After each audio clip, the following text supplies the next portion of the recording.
Convocação para a sobrevivência do teatro nos tempos que correm. Interessados, se aproximem.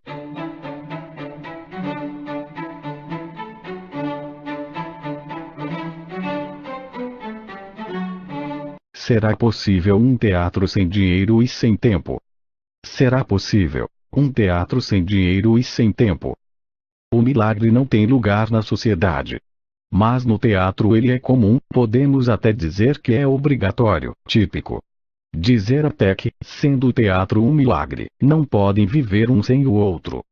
Cúmplices. Creio que tive uma ideia nova. Creio que inventei um novo teatro. Início com uma proclamação escandalosa. No teatro o mais importante pode não ser o texto. Ao contrário do que afirmei minha vida toda.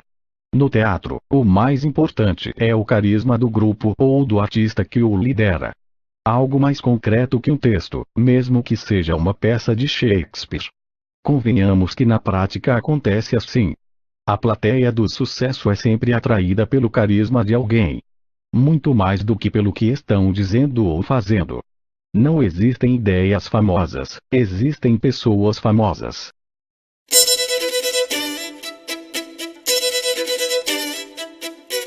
Fernanda Montenegro, ou De Niro, ou Sinatra, The Beatles, Roberto Carlos ou Greta Garbo, tantos outros.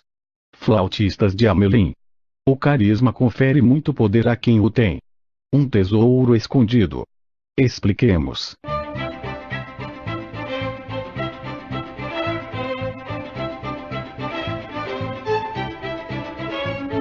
Para isso é preciso imaginar que os atores entraram na sala de ensaio, e depois no palco para representarem e, de repente, são outros.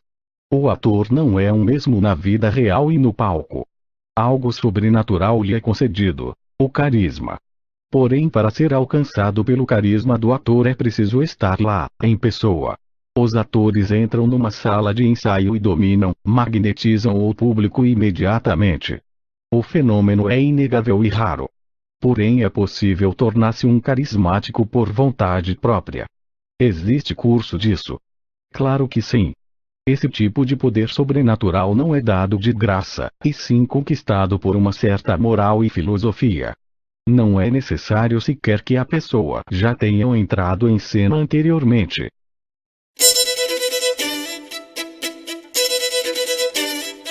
Atores formados, técnicos especializados, cenógrafos, iluminadores, divulgadores, produtores executivos, sonorizadores, não são especialmente bem-vindos. Queremos artistas. O homem do novo teatro tem de ser um artista. O homem do novo teatro tem de ser um artista. Pessoas que se reuniram para fazer a mesma coisa, uma peça de teatro. Foram embebidos na santidade do teatro.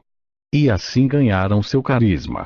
Quando entram na sala de ensaio ou num palco, são anjos que entram. A luz fica mais clara, o ar mais leve. Expliquemos.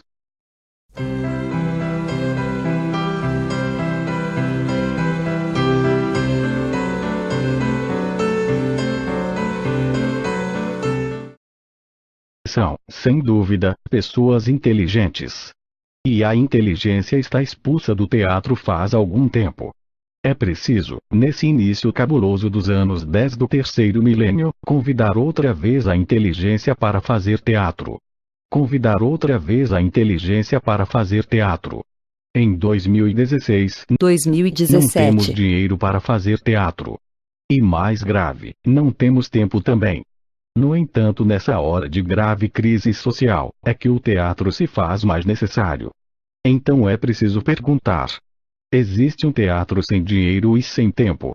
Existe um teatro sem dinheiro e sem tempo? Interrogação. Existe um teatro sem dinheiro e sem tempo? Pretendemos retirar o absurdo dessa pergunta, afirmando que ele existe. Tem de existir, senão o teatro acabou. Não podemos esperar que as autoridades nos deem dinheiro. Acabou, eles também não têm. É isso.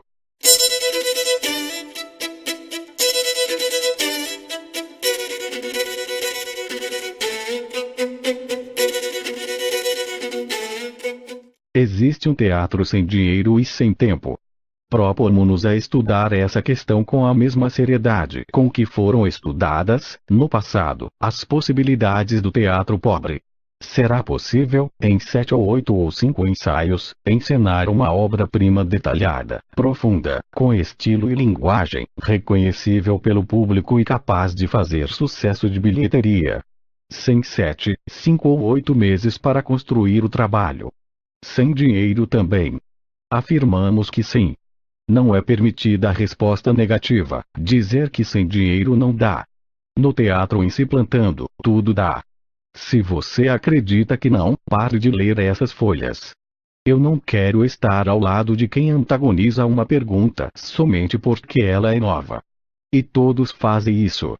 Mesmo os mais puristas, os diretores mais audaciosos reagem com nítida ojeriza a esse tipo de ideia. Tem limite para tudo, dizem eles. De um mínimo de coisas precisamos, senão não é teatro. Talvez tenham razão. Talvez não.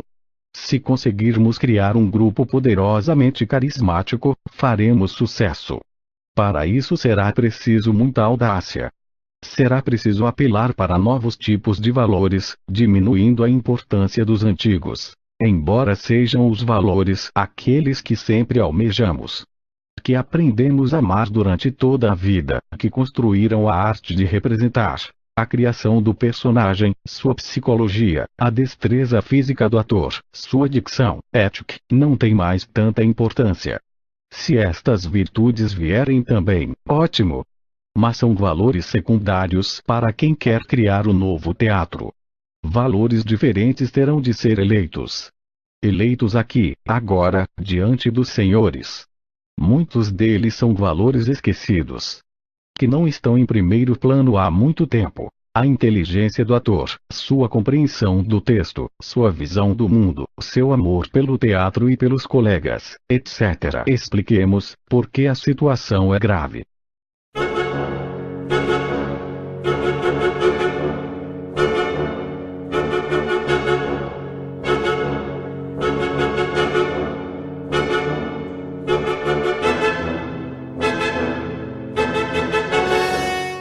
Nos tempos de hoje, as pessoas que por natureza pertenceriam ao teatro, aquelas que manteriam sua natural essência transcendente, estão todas por aí tontas diante dos valores do dinheiro. Expliquemos. Para isso é preciso imaginar um teatro em que os atores entram na sala de ensaio, e depois no palco para representarem, todos acreditando em certas regras de comportamento tão teatrais, que farão deles seres mágicos, carismáticos. Regras simples, aparentemente ingênuas, contendo verdadeiros ingredientes da genuína massa com a qual foi moldado o teatro há 4.000 anos. Que torna a todos cúmplices de uma nova moral, de um novo teatro. Tudo o que acontece no ensaio é teatro. O teatro tem virtudes necessárias, como toda religião. Que ele não é, mas é quase. Quais são elas?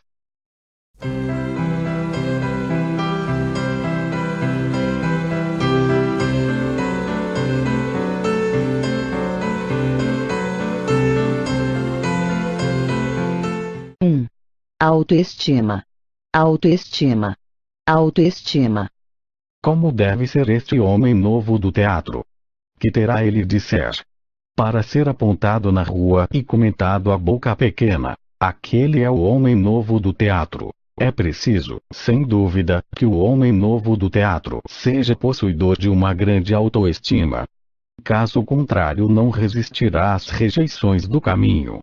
Atenção, sem sequer pressentir o pecado da vaidade.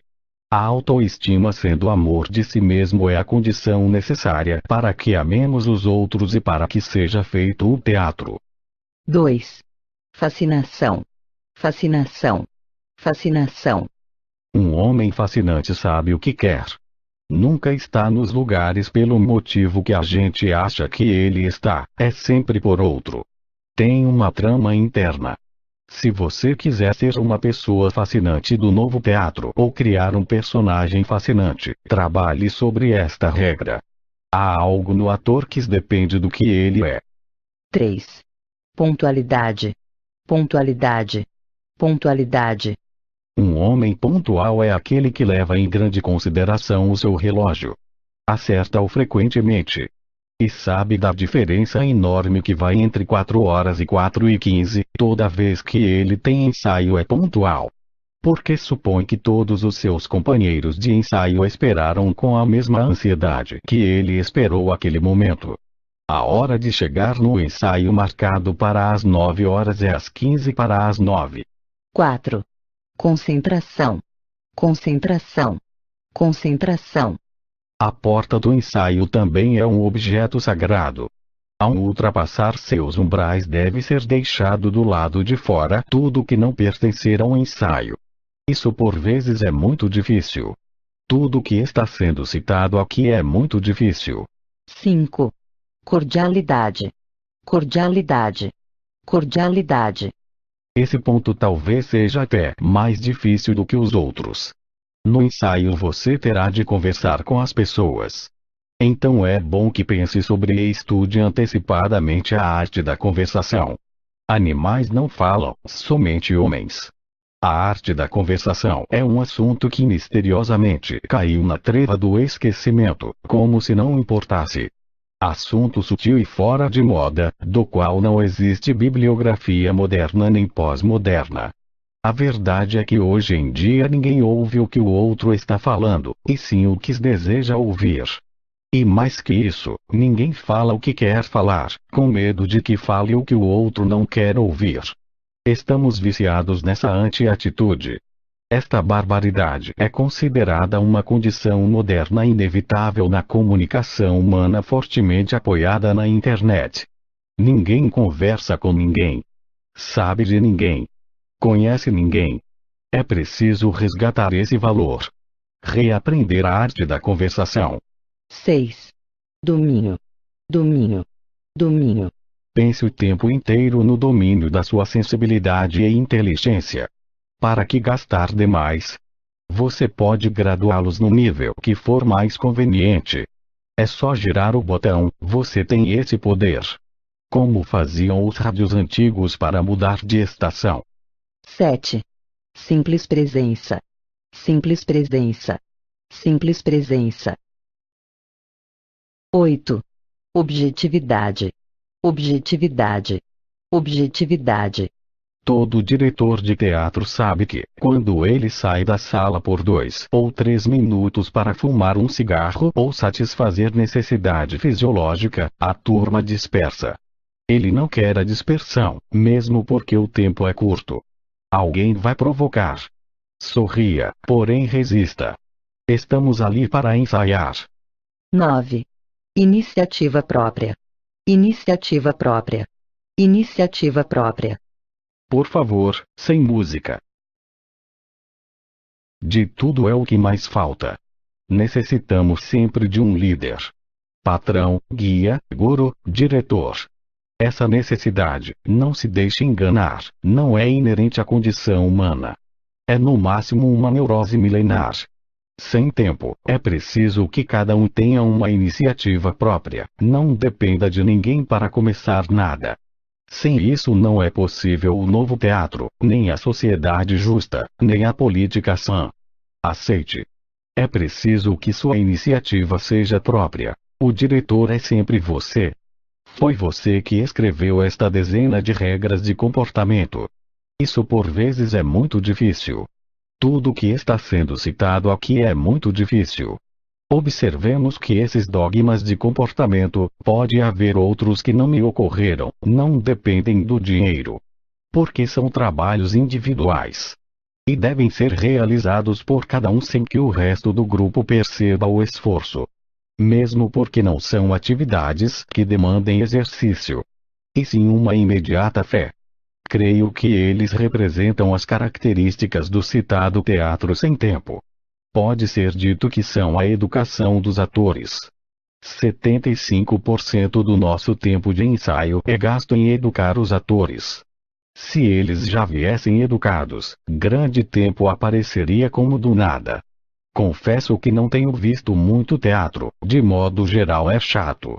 Além de que minhas pernas não estão gostando de ficarem imóveis durante muito tempo. Peça de 1 hora é boa. hora e meia aguenta-se. 2 é insuportável e mais de 3 horas é um assinte. Antigamente era perigoso ir ao teatro. Ele podia te mobilizar tanto que abalaria sua estrutura interna. O ator podia ficar nu ou masturbar-se diante de você. E você, eventualmente, ser atingido por seu fluido viscoso e abjeto. Aquela atriz poderia ter um corpo tão encantador, um olhar tão compreensivo que despertar é uma paixão capaz de demolir seu casamento. E outras tantas coisas assim. O autor. Ele poderia dizer as palavras que você queria muito ou não quis nunca ouvir. Enfim, resumindo, quando você ia ao teatro, além de ter de vestir sua melhor roupa e pagar o ingresso, corria o perigo de ter de mudar a estrutura de sua vida. Lembro-me do tremor interno de garoto, quando vi o bonde chamado Desejo ou A Morte do Caixeiro Viajante, peças impróprias para menores de 18. Ou Brecht ou Opinião ou Gota d'Água ou ainda Air e tantos outros, era assim. O teatro era modificador. Mobilizante. A isto desejo me referir quando falo da importância social do teatro. O teatro tem de resgatar, junto ao espectador, o nível emocional descrito acima.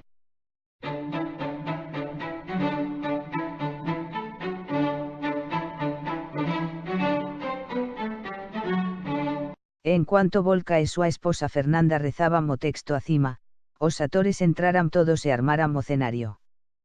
Que consiste nunha sala amarela, unha mesa amarela e outros objetos de menos fase. Sim. Existe tamén unha tela de projeciones. Porém antes fechemos a porta.